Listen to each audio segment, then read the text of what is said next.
CPIM സംസ്ഥാന സമ്മേളനത്തിന്റെ ഭാഗമായി ശുചീകരണ പ്രവർത്തനത്തിനിറങ്ങി യുവജനങ്ങളും തൊഴിലാളികളും. ഡിവൈഎഫ്ഐ പ്രവർത്തകർ കൊല്ലം കമ്പോളം വൃത്തിയാക്കി ഉദ്യാന ഭംഗിയിലാക്കി. CITU പ്രവർത്തകർ കൊല്ലം KSRTC ബസ് സ്റ്റാൻഡ് വൃത്തിയാക്കി വൃക്ഷത്തൈകൾ നട്ടു.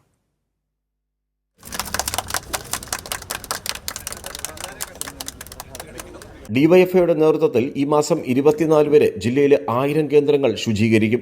ജില്ലയിലെ വിവിധ മേഖലാ കമ്മിറ്റികൾ കേന്ദ്രീകരിച്ചായിരിക്കും ശുചീകരണ പരിപാടി. ഇതിനോടൊപ്പം ജില്ലയിൽ 2000 യൂണിറ്റ് കേന്ദ്രങ്ങളിൽ ഓർമ്മമരം നടുകയും സംരക്ഷിക്കുകയും ചെയ്യുമെന്ന് ഡിവൈഎഫ്ഐ നേതാക്കൾ അറിയിച്ചു. CPIMന്റെ സംസ്ഥാന സമ്മേളനം മാർച്ച് 6 മുതൽ 9 വരെ കൊല്ലം നടക്കുമ്പോൾ അതിൻ്റെ ഭാഗമായി കൂടിയാണ് ഇത്തരത്തിലേക്കുള്ള ശുചീകരണ പ്രവർത്തനങ്ങൾ കൂടുതൽ വ്യാപിപ്പിക്കാൻ വേണ്ടി തീരുമാനിച്ചിട്ടുള്ളത്.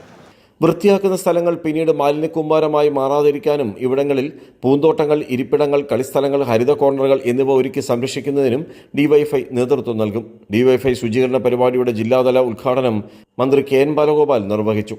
CPIMന്റെ സംസ്ഥാന സമ്മേളനത്തിന്റെ ഭാഗമായി വിവിധ ജനകീയ പരിപാടികളാണ് ഏറ്റെടുത്തിരിക്കുന്നത്. അത് എല്ലാ മേഖലയും ബന്ധപ്പെടുത്തിക്കൊണ്ട് വലിയ ആൾക്കൂട്ടവും പരിപാടികളും ഉണ്ട്. അതിൻ്റെ ഭാഗമായി വിവിധ സെമിനാറുകളുണ്ട്. ശുചീകരണം വളരെ പ്രധാനപ്പെട്ട ഒരു കാര്യമാണ്.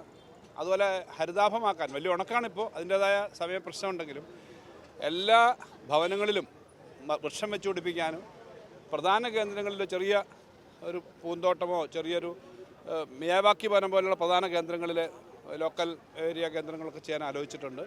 ഡിവൈഎഫ്ഐ കേന്ദ്ര കമ്മിറ്റി അംഗം ചിന്താ ജെറോം, ജില്ലാ സെക്രട്ടറി ഷാമോഹൻ, പ്രസിഡന്റ് TR ശ്രീനാഥ്, സംസ്ഥാന കമ്മിറ്റി അംഗങ്ങളായ S Shabeer, SR Rahul, U പവിത്ര, ബിലാൽ തുടങ്ങിയവർ പങ്കെടുത്തു. കൈരളി ന്യൂസ്, കൊല്ലം.